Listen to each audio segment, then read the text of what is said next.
তিলাওয়াতের ভাজে ভাজে সুরের অলংকার, এ কোরআন বাণী যে আল্লাহর, এ কোরআন বাণী যে আল্লাহর। আসসালামু আলাইকুম ওয়া রাহমাতুল্লাহি ওয়া বারাকাতুহু। আস-সুন্নাহ ফাউন্ডেশনের অনন্য আয়োজন সহজ সূত্রে কোরআন শিখির 24তম পর্বে আপনাদেরকে স্বাগতম। আলহামদুলিল্লাহ, আমরা খুব অল্প সময়ে 23টি পর্ব শেষ করেছি। আজকে আমরা 24তম পর্ব শুরু করব। আজকের আনুষঙ্গিক কিছু নিয়ম রয়েছে যেগুলো শিখলে আমরা কোরআন সহিশুদ্ধভাবে তেলাওয়াত করতে পারবো। তার মধ্যে একটি হলো যে ওয়াকফের নিয়ম, যে শব্দের শেষে কিভাবে আমরা ওয়াকফ করব অথবা শব্দের শেষে কিভাবে আমরা থামব। এই ক্ষেত্রে 5টি নিয়ম রয়েছে। 1 নম্বর হলো শব্দের শেষে যদি হরকত জবর জের পেশ আসে অথবা তানবিন 2 জের অথবা 2 পেশ যদি আসে, অবশ্যই আমাদেরকে সাকিন করে ওয়াকফ করতে হবে। ওয়াকফ অর্থ হলো থামা। আপনারা স্ক্রিনে লক্ষ্য করুন, একটি শব্দ আমরা দেখতে পাচ্ছি ওয়াসাক, যে শব্দটি জবর দিয়ে শেষ হয়েছে। তাহলে এখানে ওয়াকফ কিভাবে করব? আপনারা আমার সাথে প্র্যাকটিস করুন। ওয়াসাক ওয়াসাক, আবার বলুন ওয়াসাক ওয়াসাক। পরবর্তী শব্দ, পরবর্তী উদাহরণ ওয়াল ফাজিরি, শব্দটি জের দিয়ে সম্পন্ন হয়েছে। তাহলে আমরা কিভাবে ওয়াকফ করব? আপনারা আমার সাথে অনুশীলন করুন। ওয়াল ফাজিরি ওয়াল ফাজর। পরবর্তী উদাহরণ পেশ দিয়ে লা তাযারু লা তাযারু। ওয়াকফ করব আমরা এইভাবে, আমার সাথে অনুশীলন করুন। লা তাযারু, আবার বলুন লা তাযারু। আলহামদুলিল্লাহ, খুবই সহজ। কোরআনে এই ধরনের উদাহরণ আসলে আমরা যজম দিয়েই ওয়াকফ করব ইনশাআল্লাহ। আমরা আরেকটি বলেছিলাম যে শব্দের শেষে যদি 2 জের অথবা 2 পেশ আসে, 2 জবর না, 2 জের অথবা 2 পেশ আসলে আমরা এই উদাহরণগুলো অথবা এই শব্দগুলো যজম দিয়ে আমরা ওয়াকফ করব। আপনারা স্ক্রিনে দেখতে পাচ্ছেন ওরাইশিন, এখানে ওয়াকফ করব কিভাবে? ওরাইশ। আবার বলবো না আমার সাথে, ওরাইশ। তাহলে প্রথম শব্দটি ছিল ওরাইশিন, ওয়াকফ করলে হয়ে যাবে ওরাইশ। পরবর্তী উদাহরণ হালিমুন হালিমুন। আপনারা দেখছেন শব্দটি 2 পেশ দিয়ে শেষ হয়েছে। তাহলে আমরা কিভাবে ওয়াকফ করব? আমার সাথে অনুশীলন করুন। হালিম, আবার বলুন হালিম। আলহামদুলিল্লাহ, 1 নম্বর নিয়ম আমরা শেষ করেছি। এখন আমরা 2 নম্বর নিয়ম শুরু করব। শব্দের শেষে যদি 2 জবর থাকে, অবশ্যই আমাকে এখানে 1 আলিফ পরিমাণ টেনে পড়তে হবে। আপনারা স্ক্রিনে দেখতে পাচ্ছেন একটা উদাহরণ হাকিমান। এখানে আমরা কিভাবে ওয়াকফ করব? ওয়াকফ করার সময় অবশ্যই 1 জবর দিয়ে 1 আলিফ পরিমাণ টেনে পড়তে হবে। আপনারা আমার সাথে বলুন হাকিমা হাকিমা। কোরআনে এই ধরনের উদাহরণ অনেক আসছে। আপনারা অবশ্যই এই বিষয়টি লক্ষ্য করবেন। যখনই আমরা ওয়াকফ করব, 1 জবর দিয়ে 1 আলিফ পরিমাণ টেনে আমাদেরকে ওয়াকফ করতে হবে। আবার বলুন হাকিমান হাকিমা। আলহামদুলিল্লাহ, আমরা দ্বিতীয় নিয়মটিও শেষ করেছি। 3 নম্বর নিয়ম, শব্দের শেষে মাদের হরফ থাকলে অথবা খাড়া জবর থাকলে, মাদের হরফ আলিফ ওয়াও ইয়া অথবা খাড়া জবর থাকলে যেভাবে আছে সেভাবে আমাদেরকে পড়তে হবে। আপনারা স্ক্রিনে দেখতে পাচ্ছেন উদাহরণটি হলো জিল জালাহা। এখানে জবরের পরে খালি আলিফ রয়েছে। তাহলে আমরা ওয়াকফ করার সময় সেম যেভাবে আছে সেভাবে আমরা পড়ব। আপনারা আমার সাথে বলুন জিল জালাহা। এখানে কোনো পরিবর্তন নেই, এটা আপনাদেরকে লক্ষ্য রাখতে হবে। শব্দের শেষে মাদের হরফ আলিফ ওয়াও ইয়া, জবরের বাম পাশে খালি আলিফ, জেরের বাম পাশে জজমালা ইয়া, পেশের বাম পাশে জজমালা ওয়াও হলে 1 আলিফ টেনে পড়তে হয়, কিন্তু এখানে কোনো পরিবর্তন হবে না। আমার সাথে আবার বলুন জিল জালাহা। ইয়া হরফ দিয়ে, ইয়া হরফের উদাহরণ স্ক্রিনে লক্ষ্য করুন লিযিকরি লিযিকরি, এখানেও কোনো পরিবর্তন নেই। মাদের হরফ ওয়াওয়ের উদাহরণ লক্ষ্য করুন তাউলু, এখানেও কোনো পরিবর্তন নেই। আমরা আরেকটি বলেছিলাম এই প্রকারের মধ্যে যে মাদের হারকাত, একটি হলো মাদের হরফ আর একটি হলো মাদের হারকাত। মাদের হারকাতের যদি খাড়া জবর হয় তাহলে যেভাবে আছে সেভাবে থামতে হবে।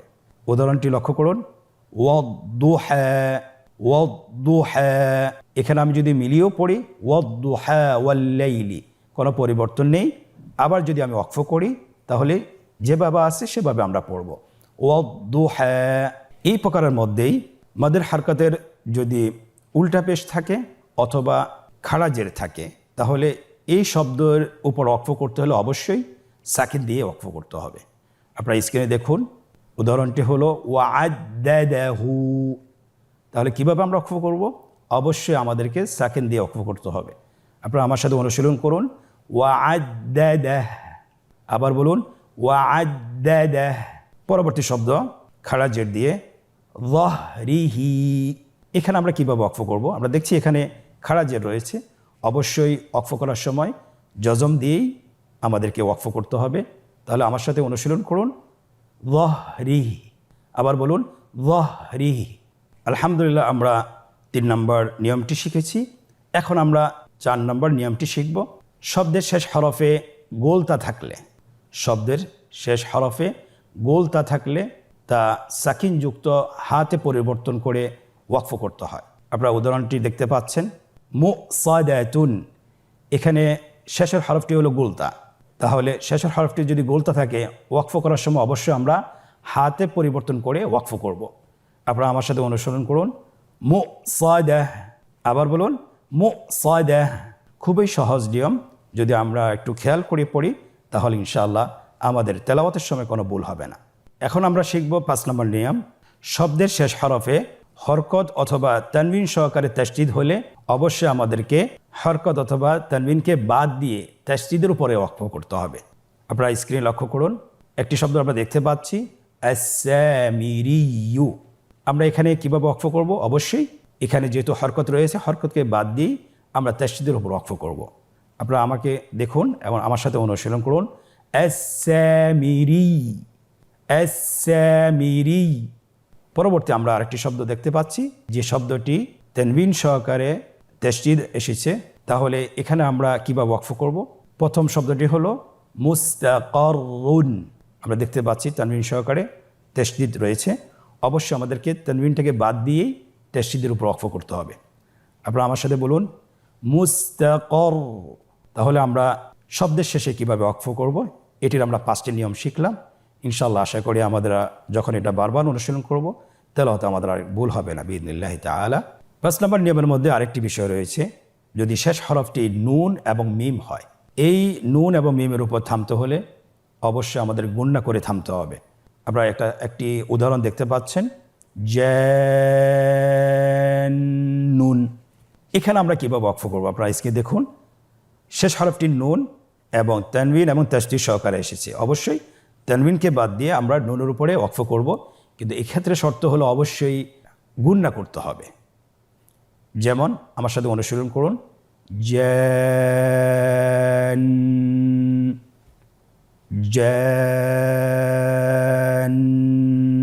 খুবই সহজ। এবার দেখুন মিমের উদাহরণ, আল গম্মি। এখানেও শেষ হরফটি মিম, তানবিন এবং তাসদীদ সহকারে এসেছে, অবশ্যই আমাদেরকে ওয়াকফ করতে হলে তানবিনটাকে বাদ দিয়ে তাসদীদের উপর ওয়াকফ করতে হবে। কিভাবে ওয়াকফ করবেন? আমার সাথে অনুশীলন করুন, আল গম। আবার বলুন আল গম। আর এখানে যদি শব্দের শেষে কলকলার হরফ আসে অবশ্যই আমাদেরকে অধিক জোরালোভাবে হরফটিকে কলকলা করে পড়তে হবে। আপনারা স্ক্রিনে দেখতে পাচ্ছেন শব্দটি হলো বিল হাক্কি। এখানে আমরা দেখতে পাচ্ছি যে কফের উপর তাসদীদ এসেছে এবং হরকত এসেছে, অবশ্যই আমাদেরকে হরকতটাকে বাদ দিয়ে তাসদীদের উপর ওয়াকফ করতে হবে। কিভাবে ওয়াকফ করবেন? বিল হক। আবার বলুন বিল হক। আরেকটি উদাহরণ দেখুন, ওয়াতাব্বা। সূরা লাহাব আমরা সবারই মুখস্থ, তাব্বাত ইয়াদা আবি লাহাবিন ওয়াতাব্বা। কিন্তু আমরা যদি এখানে ওয়াকফ করি, কিভাবে ওয়াকফ করব? ওয়াতাব্বা, কিন্তু ওয়াকফ করলে ওয়াতাব্বা, ওয়াতাব্বা। আরেকটি উদাহরণ, ফিল হাজ্জি। ফিল হাজ্জি, শেষের হরফটি হলো কলকলার হরফ, এখানে তাসদীদ এসেছে এবং জের এসেছে, অবশ্যই আমাদেরকে জেরটাকে বাদ দিয়েই তাসদীদের উপর ওয়াকফ করতে হবে। আপনারা আমার সাথে বলুন ফিল হাজ্জ, ফিল হাজ্জ। আলহামদুলিল্লাহ, আমরা ওয়াকফের বিবরণ শিখেছি। আশা করি ইনশাআল্লাহ তেলাওয়াতে আমাদের আর ভুল হবে না। আপনারা বারবার অনুশীলন করার চেষ্টা করুন। আল্লাহ সুবহানাহু ওয়া তাআলা তৌফিক দান করুন। এখন আমরা জানব যে ওয়াকফের অনেকগুলো চিহ্ন রয়েছে। আমরা কোরআনুল কারীম যখন তেলাওয়াত করি অনেকগুলো চিহ্ন দেখতে পাই, কিন্তু কখন থামতে হয়, কখন থামা যাবে না, অথবা কখন থামা ওয়াজিব, আমরা অনেকেই এই বিষয়ে অবগত নয়। তো আজকে আমরা শিখব ইনশাআল্লাহ ওয়াকফের চিহ্ন কয়টি, কোনটির কোন হুকুম, সেটা আমরা আজকে অনুশীলন করার মাধ্যমে শিখব। আপনারা অনেকগুলো চিহ্ন দেখতে পাচ্ছেন, এগুলোকে ওয়াকফের চিহ্ন বলা হয়। প্রথম চিহ্নটি হলো আয়াত শেষের চিহ্ন। আয়াত যখন শেষ হয় দেখবেন কোরআনে কারীমে একটি চিহ্ন দেখতে পারবেন গোল করে, যেখানে আপনার আয়াতের নাম্বার লেখা থাকে।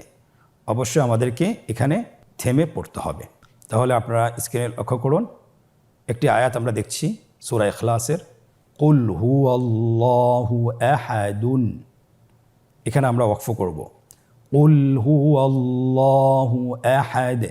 আবার বলুন, কুল হুয়াল্লাহু আহাদ। আমরা স্ক্রিনে আরেকটি চিহ্ন দেখতে পাচ্ছি মিমের মতোই, এটাকে মিমে আমরা বলি। এই চিহ্নের স্থানে অবশ্যই থামতেই হবে, অবশ্যই থামতে হবে। এটাকে ওয়াকফে লাজিম আমরা বলে থাকি, যে থামাটা আবশ্যক। আমরা কোরআন কারীমের সূরা মুনাফিকুনের একটি আয়াত দেখতে পাচ্ছি। আয়াতের প্রথমাংশের পরেই এই ওয়াকফে লাজিমের চিহ্নটি রয়েছে এবং আয়াতে কারিমার দ্বিতীয় অংশটিও রয়েছে। অবশ্যই আমরা যখন প্রথম অংশটা তেলাওয়াত করব, এই চিহ্নের স্থানে আমাদেরকে থামতে হবে। আপনারা আমার সাথে বলুন, قالوا نشهد إنك لرسول الله। আবার বলুন, قالوا نشهد إنك لرسول الله। এরপরে দ্বিতীয় অংশ থেকে আবার শুরু করতে হবে, والله يعلم إنك لرسوله। তাহলে আমরা দুইটা অংশ একসাথে মিলিয়ে পড়ব না, অবশ্যই আমাদেরকে এই চিহ্নটার আগে থামতে হবে। পরবর্তী আমরা আরেকটি চিহ্ন দেখতে পাচ্ছি, লাম আলিফ লেখা আছে। এই চিহ্নের অর্থ হলো যে থামা জায়েজ নাই, থামা বৈধ নয়। এর উদাহরণটা আমরা পড়ছি, আপনারা দেখুন সূরা বাকারার একটি আয়াত, قالوا إنا معكم إنما نحن مستهزئون। কোরআন তেলাওয়াত করার সময় আমরা যখনই লাম আলিফ দেখব, এখানে আমরা থামবো না, এখানে আমরা ওয়াকফ করব না, আমরা মিলিয়ে পড়ে যাব ইনশাআল্লাহ। আরেকটি চিহ্ন দেখতে পাচ্ছেন, এই চিহ্নের স্থানে থামা না থামা দুটোই জায়েজ আছে, আপনি যে কোনোটাই করতে পারেন, অসুবিধা নেই। উদাহরণটি লক্ষ্য করুন, কাল্লা ইন্নাহু তাযকিরাহ। এখানে তেলাওয়াত ওয়াকফের উপরে কিন্তু একটা আমরা জিম চিহ্ন দেখতে পাচ্ছি, একটা ওয়াকফের চিহ্ন দেখতে পাচ্ছি। এখানে দুইটা ওয়াকফ, একটা হলো তেলাওয়াতের ওয়াকফ, আর একটা হলো আরেকটি চিহ্ন, সেটা হলো জিম। আমরা বলেছি আগেই যে এখানে আপনি থেমেও পড়তে পারবেন অথবা মিলিয়েও পড়তে পারবেন, দুইটি জায়েজ। কাল্লা ইন্নাহু তাযকিরাহ ফামান শাআ যাকারাহ। এটা আমি থেমে পড়লাম, এখন আমরা মিলিয়ে পড়ব, কাল্লা ইন্নাহু তাযকিরাতুন ফামান শাআ যাকারাহ। তো আমরা যখন এই জিম চিহ্নটি আমরা দেখতে পারবো, অবশ্যই আমরা দুটোই করতে পারবো, দুটোই আমাদের জন্য বৈধ রেখেছেন। আরেকটি চিহ্ন আমরা দেখছি, তিনটি ডট দেখছি অথবা তিনটি ফোঁটা দেখতে পাচ্ছি, দুইটি নিচে আরেকটি হলো উপরে। আপনারা আশা করি আপনারা দেখতে পাচ্ছেন। আয়াতে কারিমের মধ্যে দেখেন দুই জায়গায় আছে, অবশ্যই আমাদেরকে যে কোনো এক স্থানে থামতে হবে। দুটো চিহ্নকেই একসাথে মিলিয়ে পড়া যাবে না। কিভাবে আমরা পড়ব, আপনারা আমার সাথে অনুশীলন করুন। লা রাইব ফীহি হুদাল লিল মুত্তাকিন। এই আয়াতটি এসেছে সূরা বাকারার দ্বিতীয় আয়াতে। আমরা পড়েছি যালিকাল কিতাবু লা রাইব। এরপরে শুরু করতে হবে ফীহি হুদাল লিল মুত্তাকিন, অথবা আমরা আরেকভাবে করতে পারি, লা রাইবা ফীহি হুদাল লিল মুত্তাকিন। আলহামদুলিল্লাহ, খুব সহজে আমরা শিখে ফেলছি। আরেকটি চিহ্ন আমরা স্ক্রিনে দেখতে পাচ্ছি, সাদ লাম ইয়া সিলি। এই চিহ্নটির ক্ষেত্রে ওয়াকফ করা জায়েজ, কিন্তু মিলিয়ে পড়া উত্তম। স্ক্রিন লক্ষ্য করুন, আয়াতটি হলো ওয়াল হিজারা উইদ্দাত লিল কাফিরিন। এখানে আমরা দুইভাবেই অনুশীলন করে আপনাদেরকে দেখাবো, আপনারা আমার সাথে অনুশীলন করুন। ওয়াল হিজারা উইদ্দাত লিল কাফিরিন, কিন্তু মিলিয়ে পড়া যেহেতু উত্তম, আমরা এখানে মিলিয়ে পড়ে আমরা অনুশীলন করব বারবার। ওয়াল হিজারাতু উইদ্দাত লিল কাফিরিন, ওয়াল হিজারাতু উইদ্দাত লিল কাফিরিন। পরবর্তী আরেকটি চিহ্ন ত, এই চিহ্নটি আমরা যখনই দেখব অবশ্যই আমরা এখানে থেমে পড়া উত্তম, আমরা থেমে পড়ব। وَأَرْضُ اللَّهِ وَاسِعَةٌ إِنَّمَا يُوَفَّى الصَّابِرُونَ أَجْرَهُمْ بِغَيْرِ حِسَابٍ। আজকের অধ্যায়ের আরেকটি চিহ্ন রয়েছে, এটাকে আমরা বলি সাক্তা। এই চিহ্নের ক্ষেত্রে অবশ্যই আওয়াজ বন্ধ হবে, কিন্তু নিঃশ্বাস বন্ধ হবে না। আওয়াজটা বন্ধ হয়ে যাবে, কিন্তু নিঃশ্বাস বন্ধ করা যাবে না। কিভাবে আমরা পড়ব? আপনারা দেখতে পাচ্ছেন একটি আয়াত, ওয়াকিলা মান রাক, আবার অনুশীলন করুন, ওয়াকিলা মান রাক। এখানে কিন্তু আমি নিঃশ্বাস বন্ধ করিনি, শুধুমাত্র আওয়াজটি বন্ধ করে রেখেছি। তো এই ধরনের সাক্তা আমরা যেখানে দেখব ইনশাআল্লাহ আমরা এভাবেই তেলাওয়াত করার চেষ্টা করব। আলহামদুলিল্লাহ, আমরা ওয়াকফের চিহ্নগুলোতে কিভাবে পড়তে হবে, অথবা থেমে পড়তে হবে না মিলিয়ে পড়তে হবে, আমরা প্রত্যেকটি চিহ্নই চিনেছি এবং শিখেছি। আমরা বারবার চেষ্টা করব। আল্লাহ সুবহানাহু ওয়া তাআলা আমাদেরকে তৌফিক দান করুন। এখন আমরা ওয়াকফটি আমরা কতটুকু শিখতে পেরেছি, কতটুকু চিনতে পেরেছি, এটার উদাহরণে আমরা এখন প্রবেশ করব। আমাদের জন্য একটি অনুশীলন পর্ব রয়েছে। এই পর্বটা আমরা কতটুকু শিখতে পেরেছি সেটা আমরা নিজেদেরকে আজকে যাচাই বাছাই করব ইনশাআল্লাহ। আপনারা স্ক্রিনে লক্ষ্য করুন। 1 নম্বর, নিম্নোক্ত থামার চিহ্নগুলো সঠিক জায়গায় বসান। আমরা দেখতে পাচ্ছি এখানে 3টি থামার চিহ্ন রয়েছে, লাম, আলিফ, মিম এবং ওয়াকফ। মাঝখানের রোটি খালি রয়েছে এবং নিচে 3 নম্বর রোতে সেখানে এই চিহ্নগুলোর হুকুম লেখা আছে। আপনারা দেখতে পাচ্ছেন লাম, আলিফ, এটা কোথায় বসবে? এই চিহ্নের স্থানে তেলাওয়াতে ওয়াকফ করতে হয়। এই চিহ্নের স্থানে অবশ্যই থামতে হবে, এই চিহ্নের স্থানে থামা যাবে না। আমরা বুঝতে পারতেছি লাম আলিফ মানে হলো লা ইয়াজুজ, এখানে থামা যাবে না। তাহলে আমরা এই লাম আলিফ চিহ্নটি এখানে বসিয়ে দিই। দ্বিতীয় চিহ্নটি মিম। আমরা বলেছিলাম, এতক্ষণ আমরা অনুশীলন করেছিলাম, মিম যদি আমরা দেখি অবশ্যই এখানে থেমেই পড়তে হবে, থামা আবশ্যক। তাহলে দ্বিতীয় ঘরটিতে আমরা বসিয়ে দিই, এই চিহ্নের স্থানে অবশ্যই থামতে হবে। তৃতীয়টি হলো তেলাওয়াতে ওয়াকফ, যেটা আয়াতের শেষে এই চিহ্নটা আমরা দেখতে পাই। আমরা এই চিহ্নের স্থানে তেলাওয়াতে ওয়াকফ করতে হয়, এই ঘরটিতে আমরা বসিয়ে দিই। আলহামদুলিল্লাহ, তাহলে আমরা খুব সহজেই বুঝতে পেরেছি যে চিহ্নগুলো কিভাবে ব্যবহার করতে হয় এবং কিভাবে তেলাওয়াত করতে হয়। অনুশীলনের দ্বিতীয় প্রশ্ন, রেখা টেনে ডানের শব্দের সাথে বামের উপযুক্ত শব্দের সাথে মিল করুন। আমরা এখানে 3টি কলাম দেখতে পাচ্ছি, ডানের একটি কলাম, মাঝখানের একটি কলাম যেটি খালি, এবং বামের একটি কলাম। ডানের শব্দের সাথে বামের উপযুক্ত শব্দের সাথে আমরা মিল করব। তাহলে ওয়াসাক, শেষের হরকটি দেখতে পাচ্ছি জবর, এবং একই শব্দ কিন্তু বামে রয়েছে, আপনি সেই শব্দের সাথে মিল করুন। মিল করা হচ্ছে ওয়াসাক, ওয়াসাক। ওয়াল ফাজিরি, দেখুন তৃতীয় কলামে এখানে ওয়াল ফাজিরি আছে কিনা? হ্যাঁ, আমরা পেয়েছি ওয়াল ফাজর। তাহলে এখানে আমরা মিল করি ওয়াল ফাজিরি, ওয়াল ফাজর। তৃতীয় শব্দ জান্নুন, ওয়াকফ কীভাবে করব? জান। আমরা দেখতে পাচ্ছি আমাদের তৃতীয় কলামে এই জান শব্দটি রয়েছে, আমরা এটার সাথে মিল করে দিই। এমনিভাবে প্রত্যেকটি শব্দ মিল করা হচ্ছে। আপনারা স্ক্রিনে লক্ষ্য করুন এবং আপনারা সহজে বুঝতে পারবেন যে শেষে কি থাকলে কি করতে হয়। এটা আমরা 5টি নিয়ম শিখেছি। আশা করছি আমরা এটাতে সফলতা অর্জন করব ইনশাআল্লাহ। 3 নম্বর, নিম্নোক্ত আয়াতে এই চিহ্নটি মিম, আমরা ওয়াকফে লাজিম বলেছিলাম, এটাকে খুঁজে বের করুন এবং এর হুকুম বলুন। আপনারা স্ক্রিনে দেখতে পাচ্ছেন একটি আয়াত, আমার সাথে বলুন, زين للذين كفروا الحياة الدنيا ويسخرون من الذين آمنوا।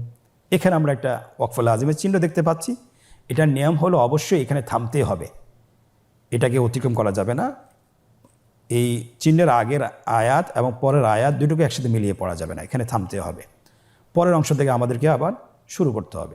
ওয়াল্লাযীনা ইত্তাকাউ ফাওকাহুম ইয়াওমাল কিয়ামাহ ওয়াল্লাহু ইয়ারযুকু মান ইয়াশাউ বিগাইরি হিসাব।